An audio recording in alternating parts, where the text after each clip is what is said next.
Hello guys, মিনতি লাইফস্টাইলে সবাইকে welcome. সবাই কেমন আছো? আশা করছি খুব ভালো আছো, আর আমিও খুব ভালো আছি। আর থাম্বেল দেখেই বুঝতে পেরেছো আমরা কোথায় যাচ্ছি। হ্যাঁ, আমরা যাচ্ছি আমাদের গ্রামের বাড়ি গোচরণ। আর যাদবপুর স্টেশনে এসে আমরা আগে ব্রেকফাস্টটা করে নিয়েছি, কারণ হাতে অনেকটাই সময় ছিল। তো এখানে রবিনও খেয়ে নিচ্ছিল, আর তারপর আমরা একটু ওয়েট করছিলাম যে ট্রেন আসবে। তো বসেই আছি, এখন ট্রেনের জন্য বসে আছি। আর ট্রেন এখনও আসেনি, এখন অনেক দেরি আছে, যদিও অনেক নয়, 5-6 মিনিট দেরি আছে। আমরা ট্রেনের অপেক্ষা করছি। আর এটা ছিল নামখানা লোকাল, প্রচণ্ড ভিড় ছিল। তো বসার সিট তো পাইনি, দাঁড়িয়ে দাঁড়িয়ে যাচ্ছিলাম।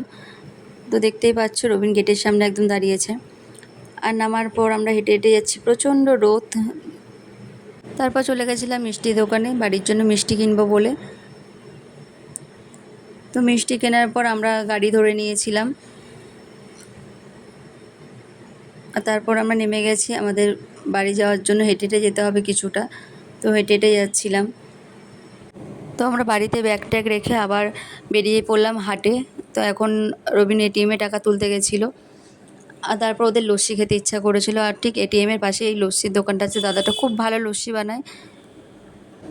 তারপর লস্যি খেয়ে গেছিলাম সোনা দোকানে।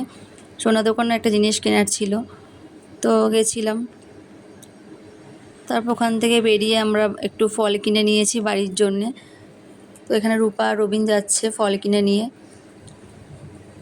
তারপর বাড়িতে গিয়ে আমরা খাওয়া দাওয়া করে আমাদের বাড়ির জন্য গেছিলাম। আমরা আমার দাদুর বাড়িতে ছিলাম, তো আমাদের বাড়িতেই যাচ্ছিলাম তিনজনে। তো রাস্তায় যেতে যেতে রবিনকে জিজ্ঞেস করলো আমাদের গ্রামটা কেমন। তো রবিন নিজেই কমেন্ট করলো, তোমরা শুনে নাও। কতটা খেয়েছো একটু বলো। প্রচুর খেয়েছি আর পাচ্ছি না। খাবার দাবার ভালো হয়েছে বলে আমি একটু এক্সট্রিম খেয়ে আমাদের গ্রামটা কতটা ভালো বলো, কতটা সুন্দর। খুব সুন্দর সুন্দর গ্রাম। এই গ্রামটার নাম সুন্দর গ্রাম দেওয়া উচিত ছিল। এত ভাষণবাজ, এই যে ভাষণ ছাড়াও কিচ্ছু জানে না।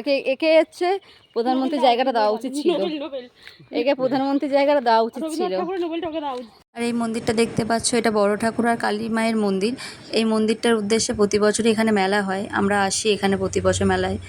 আর এই বাড়িটা দেখছো, এটা আমাদের বাড়ি, ঠিক বাড়িটা মন্দিরের উল্টো দিকেই আছে। তো বাড়িটা এখনও পুরোপুরি কমপ্লিট হয়নি, তাও দেখতে এসেছিলাম একদিনে, যেহেতু ছুটি পেয়েছি। তো দেখতে এসেছিলাম কত দূর কী হয়েছে। তো রূপা এখন ছাদে উঠে দাঁড়িয়ে আছে, আমরা উঠেছি। আর প্রচণ্ড গরম ছিল সেদিন। তারপরে এই গরমে থাকতে না পেরে বাড়ি চলে গেছিলাম, আর বাড়ি গিয়ে রেস্ট নিয়ে বিকেলে বাড়ির উদ্দেশ্যে বেরিয়ে পড়েছিলাম তিনজনে আবার। তো আমাদের ট্রেন ছিল 5:30 6টার দিকে ট্রেন ছিল, তো বেশিক্ষণ আর লেট করলাম না, বেরিয়ে পড়েছিলাম তিনজনে। তো ব্লগটা এখানেই শেষ করছে। ব্লগটা ভালো লাগলে লাইক, কমেন্ট, শেয়ার, সাবস্ক্রাইব করে দেবেন। টাটা।